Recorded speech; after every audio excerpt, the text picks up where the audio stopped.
วัสดีค่ะมาพบกับแจ็คนะคะกับช่อง Easy Food by ชยาค่ะคลิปนี้แจ็คมาชวนทำเค้กเนยสดช็อกโกแลตหรือบัตเตอร์เค้กช็อกโกแลตค่ะเค้กเนยสดสูตรนี้ทำง่ายนะคะเนื้อเค้กนุ่มละมุนไม่แห้งฝืดคอและไม่ใส่สารเสริมด้วยค่ะใครชอบทานเค้กช็อกโกแลตลองทำเค้กเนยสดช็อกโกแลตสูตรนี้ดูนะคะอัตราส่วนและปริมาณกดตามที่ลูกศรชี้ได้เลยค่ะและก่อนจะเริ่มทำอย่าลืมกดติดตามเพื่อเป็นกำลังใจให้กันด้วยนะคะขั้นตอนแรกเรามาเตรียมพิมพ์ก่อนค่ะจะใช้เป็นพิมพ์ขนาด1 ปอนด์นะคะทาเนยหรือน้ำมันให้ทั่วพิมพ์ค่ะจากนั้นวางกระดาษรองอบที่ด้านล่างค่ะต่อไปเราจะไปเตรียมของแห้งค่ะนำแป้งเค้กเบกกิ้งโซดานมผงและผงโกโก้ค่ะมาร่อนรวมกันทำการร่อนของแห้งรวมกันนะคะลงในภาชนะที่แห้งค่ะ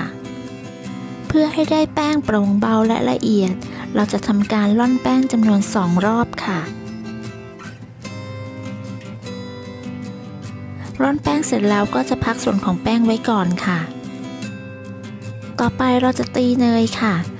เนยที่ใช้เป็นเนยที่มีความเย็นที่ไม่แข็งเกินไปแล้วก็ไม่นิ่มเกินไปค่ะทำการตีเนยให้อ่อนตัวและกระจายตัวค่ะใช้เวลาประมาณ1 นาทีโดยใช้ความเร็วสูงค่ะตีเนยจนอ่อนตัวแล้วก็ให้เราปาดโถค่ะ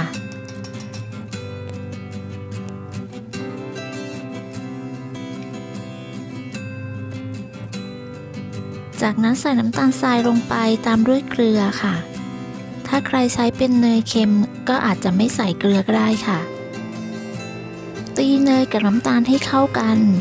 ขั้นตอนแรกตี1 นาทีจากนั้นก็ให้เราหยุดเครื่องแล้วก็ปาดส่วนผสมค่ะ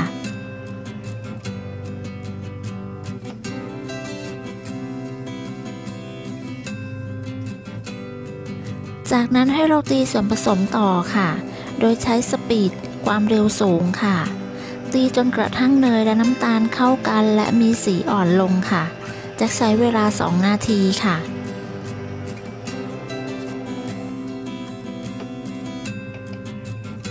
จากนั้นให้เราปาดโถค่ะเสร็จแล้วขั้นตอนต่อไปให้เราเตรียมไข่ค่ะใช้ไข่ไก่เบอร์2จำนวน2 ฟองค่ะตอกไข่รวมกันจากนั้นใส่กลิ่นวานิลาลงไปค่ะแล้วก็ตีส่วนผสมให้เข้ากันค่ะทยอยใส่ไข่ลงไปในส่วนผสมค่ะโดยแจ็คจะทยอยใส่ทั้งหมด5 ครั้งค่ะแต่ละครั้งก็จะให้ห่างกันประมาณ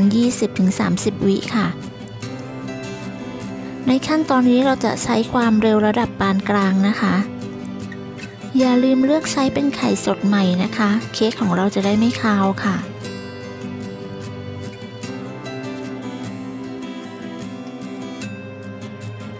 หลังจากใส่ไข่จนหมดแล้วก็ให้เราหยุดเครื่องแล้วก็ปาดโถค่ะ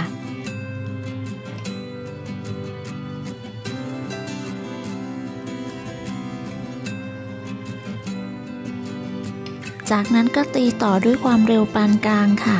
เพื่อให้ส่วนผสมเข้ากันดีใช้เวลา1 นาทีค่ะ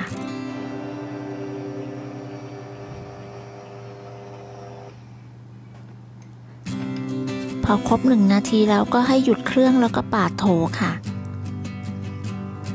ขั้นตอนต่อไปจะเป็นการใส่แป้งสลับกับนมค่ะใส่แป้งลงไปครั้งที่1ค่ะเปิดเครื่องตีด้วยความเร็วต่ำค่ะตีต่อประมาณ 20-30 วิค่ะจากนั้นให้หยุดเครื่องค่ะแล้วก็ปาดส่วนผสมค่ะโดยปาดให้ถึงก้นของโถนะคะ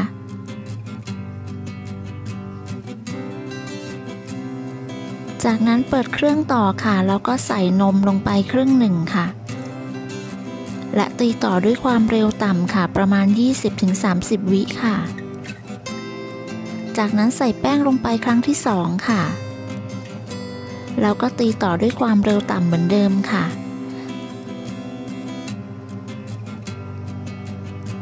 เสร็จแล้วก็ให้หยุดเครื่องแล้วก็ปาดโถอีกครั้งหนึ่งค่ะ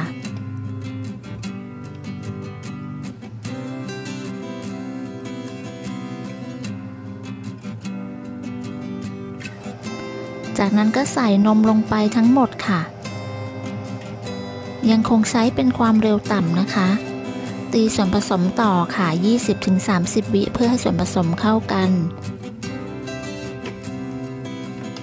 เสร็จแล้วใส่แป้งส่วนที่เหลือลงไปทั้งหมดค่ะ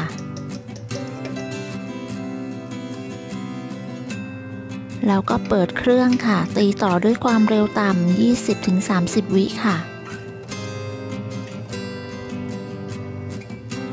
จากนั้นก็หยุดเครื่องแล้วก็ปาดโถอีกครั้งหนึ่งค่ะ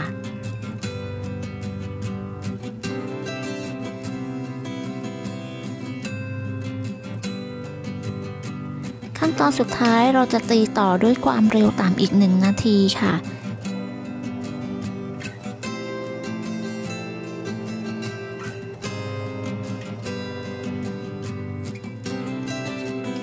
จากนั้นก็หยุดเครื่องค่ะส่วนผสมที่ได้จะมีลักษณะประมาณนี้ค่ะไม่ข้นเกินไปแล้วก็ไม่เหลวเกินไปค่ะจากนั้นก็นำส่วนผสมไปเทใส่ลงในพิมพ์เค้กได้เลยค่ะสูตรนี้จะใส่พิมพ์1 ปอนด์ได้พอดีนะคะสามารถใส่ลงไปทั้งหมดได้เลยค่ะเราก็ใช้ไม้สะอาดๆคนลงไปในส่วนผสมเพื่อไล่อากาศค่ะเคาะพิมพ์ 2-3 ครั้งเพื่อเป็นการไล่อากาศอีกครั้งหนึ่งค่ะ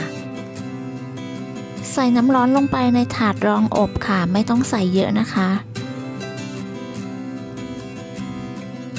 จากนั้นก็นำเข้าอบได้เลยค่ะอบด้วยไฟบนล่างอุณหภูมิ160 องศาค่ะใช้เวลา1 ชั่วโมงนะคะโดยวางไว้ชั้นล่างของเตาค่ะพอเค้กสุกออกมาแล้วเราก็จะพักไว้ให้เย็นค่ะ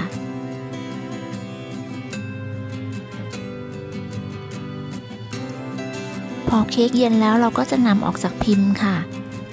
เนื้อเค้กที่ได้จะมีความนุ่มเนียนแล้วก็หอมช็อกโกแลตนะคะ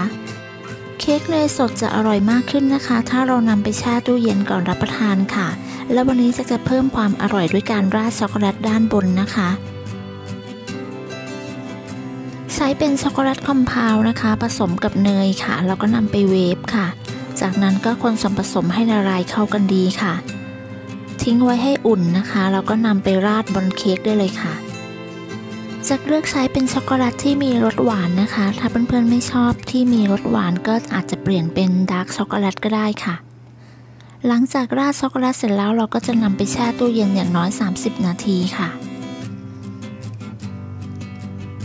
พอแช่ครบ30 นาทีแล้วจะก็นำออกมาตัดค่ะแล้วเดี๋ยวเรามาชิมพร้อมกันนะคะเค้กเนยสดช็อกโกแลตสูตรนี้อร่อยถูกใจแจ็คมากๆเลยนะคะทำง่ายแล้วก็เป็นเค้กที่ไม่ใช้สารเสริมด้วยค่ะรสชาติตัวเค้กจะหวานน้อยนะคะเมื่อเราราดด้วยช็อกโกแลตหวานเข้าไปก็อร่อยเข้ากันมากเลยค่ะสูตรนี้ทำไม่ยากนะคะถ้าเพื่อนๆชอบก็อย่าลืมไปลองทำกันดูนะคะได้ผลยังไงก็มาคอมเมนต์คุยกันค่ะขอบคุณสำหรับการรับชมคลิปนี้นะคะถ้าเพื่อนๆชอบก็อย่าลืมกดไลค์กดแชร์กดติดตามเพื่อเป็นกำลังใจให้กันด้วยนะคะแล้วก็อย่าลืมกดกระดิ่งแจ้งเตือนเพื่อที่จะไม่พลาดในคลิปครั้งต่อไปด้วยค่ะสำหรับคลิปนี้จะต้องลาไปก่อนแล้วนะคะสวัสดีค่ะ